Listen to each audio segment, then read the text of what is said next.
Bien, les béatitudes ne me semblent pas un programme, mais plutôt une icône du Christ. Si on regarde bien l'homme des béatitudes, bien c'est le Christ. Alors ça ne veut pas dire que ça ne nous concerne pas nous, parce qu'en fait, dans la foi chrétienne, nous sommes convaincus que le jour où il paraîtra, nous lui serons semblables à lui, parce que nous le verrons tel qu'il est. C'est Saint Jean qui nous le dit dans sa première lettre. C'est cette espérance que nous avons d'être véritablement à l'image du Christ. C'est ce qui est proclamé aussi le jour de notre baptême, puisque nous devenons enfants de Dieu. Enfants de Dieu pour toujours, mais enfants de Dieu qui est en croissance jusqu'au moment où nous serons dans la pleine vision de Dieu.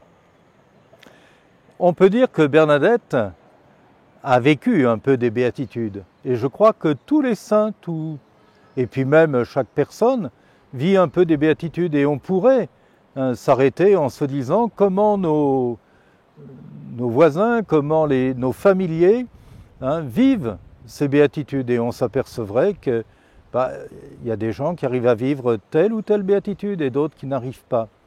Ce qu'il y a de sûr, c'est que Bernadette l'a vécu, je crois d'abord par la première béatitude, dans l'attitude de la pauvreté. Bernadette a toujours considéré qu'elle était pauvre, qu'elle ne méritait pas, et elle dit même quand la Vierge lui apparaît que cette apparition, si la Vierge avait trouvé quelqu'un de plus pauvre, elle lui serait apparue plutôt qu'à elle. Elle a bien compris que le message de la Vierge s'adressait à la pauvre qu'elle était, à la merdeuse, disaient les gens de Lourdes à l'époque, quand elle a commencé à avoir les apparitions. Et je crois que Bernadette a toujours cultivé cette pauvreté, y compris ensuite à Nevers, où elle s'est retrouvée, alors qu'elle rêvait aller dans un hospice pour aider les plus pauvres, elle s'est retrouvée bien à soigner les sœurs âgées, et puis à se laisser soigner elle aussi. Et je crois que c'est par cette porte de la pauvreté que Bernadette est entrée un peu dans la configuration aux béatitudes. Voilà, je pense qu'on est tous appelés à vivre les béatitudes, mais ce n'est pas un programme de vie, premièrement, deuxièmement, troisièmement, huitièmement. C'est, je dirais, le Christ qui est révélé à travers ces béatitudes et qui nous dit, voilà le bonheur tel qu'il est. Et un bonheur qui est aussi une marche en avant, parce que quand on relit, par exemple, avec une traduction hébraïque, par exemple, de l'ancien maire de Jérusalem, il traduit par en avant, en marche, au lieu de bienheureux.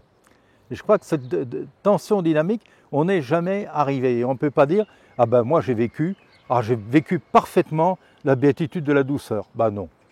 Je n'ai pas vécu cette béatitude parfaitement. On n'est jamais arrivé. Pourquoi ? Parce que c'est Dieu qui lui seul peut nous sanctifier et ce n'est pas nous qui nous sanctifions. Alors d'abord, le Christ, il a toujours un regard, on pourrait dire, de bienveillance, un regard d'amour, un regard qui ne condamne pas. On peut repenser à la pécheresse qui est amenée devant lui pour la lapider. Et sa réflexion, c'est de dire que celui qui n'a jamais péché lui jette la première pierre. Il renvoie les hommes, je dirais, à leur regard d'abord sur eux et à une certaine honnêteté. Et finalement, il se baisse, il continue. On nous dit à ce moment-là qu'il écrit plus ou moins sur le sol. On ne sait pas ce qu'il a écrit. Mais il ne regarde pas ce qui se passe. Il ne regarde pas les gens qui s'en vont. Et quand il relève la tête, il n'y a plus que la femme. Et à ce moment-là, il lui dit, personne t'a condamné. Non, personne, Seigneur. Et lui, à ce moment-là, va et désormais ne pêche plus. C'est l'attitude de Jésus de toujours dire va, ne pêche plus, ou bien va, ta foi t'a sauvé, au niveau des miracles. Et c'est toujours ce regard de Jésus qui n'est pas de dire attention, t'as mal fait. C'est pas un regard de condamnation, c'est un regard d'encouragement et de dépassement de ce qui a été fait. Alors les démarches de pardon, quand il s'agit d'un pardon avec des gens, cette démarche de pardon, on a une idée très souvent tordue du pardon. C'est-à-dire qu'on a l'image du tableau qu'on efface. Il ne peut pas y avoir pardon dans ce sens-là. Quand on a été victime du mal, on ne peut pas oublier le mal qu'on a reçu. Et souvent, il y a aussi des conséquences qui sont des conséquences psychologiques, des conséquences graves et qui vont marquer une existence. Donc, ça ne consiste pas à oublier ce qui s'est fait, mais ça consiste à passer, je dirais, par-dessus. Par-dessus.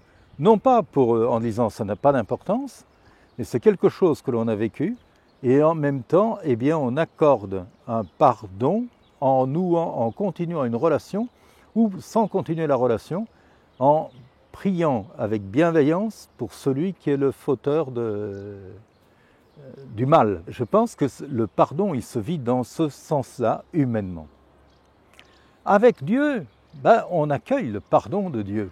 Comment on l'accueille? On l'accueille par la célébration des sacrements. Le sacrement le plus courant que l'on pratique, c'est quand même l'Eucharistie, la messe.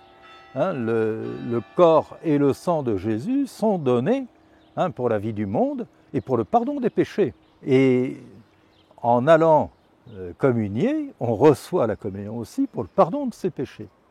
Puis il y a le sacrement de la réconciliation qui renouvelle en fait notre baptême. Ce sacrement de la réconciliation, ce n'est pas un sacrement où on arrive avec sa liste de péchés, où on pose sa liste de péchés et on se dit « Ouf, je suis arrivé à le dire ». Ce n'est pas ça. C'est d'abord le moment où on reconnaît l'amour de Dieu pour nous, l'amour infini qu'il a pour nous, et c'est parce qu'il est amour, parce qu'il se donne à nous sans fin, qu'on vient vers lui et qu'on peut lui dire « Écoute Seigneur, aide-moi ». Alors la préparation de ce sacrement, ça nous permet d'y voir un peu plus clair dans nos vies, et puis de se dire il y a tel endroit où vraiment je ne vis pas la parole de Dieu. Et c'est donc demander à Dieu de renouveler en nous la grâce du baptême. C'est lui demander son esprit pour être sanctifié, parce que le but de notre vie, c'est d'être des saints. On pourrait rajouter après d'autres sacrements, je pense entre autres au sacrement des malades, qui sera vécu dans 2 jours, ici à Lourdes. Ce sacrement des malades, c'est un sacrement qui est aussi pour le pardon des péchés. Et en même temps, un sacrement où on célèbre le fait que Dieu nous révèle l'immense dignité de notre corps, même de notre corps souffrant, et nous appelle à vivre pour toujours avec lui. Tous les sacrements, qu'ils soient sacrement des malades ou qu'ils soient sacrement de la réconciliation, ce sont des fêtes. Des fêtes et moi je suis toujours frappé quand je célèbre avec des gens le moment de l'absolution, le moment du pardon, le moment où on travaille la parole aussi ensemble. C'est un moment de joie. Et l'autre jour, je voyais une jeune fille qui, tout d'un coup, malgré les mesures de distanciation, n'avait qu'une envie, c'était de me sauter au cou, pour dire merci à Dieu. Et je crois que ça, c'est très fort. Pour moi, le sacrement de la réconciliation, c'est le sacrement de la joie. Alors, n'hésitez pas à le vivre, peut-être pas tous les 8 jours, à moins que vous soyez vraiment des saints, mais essayez de le vivre un peu régulièrement dans vos vies, et vous serez heureux.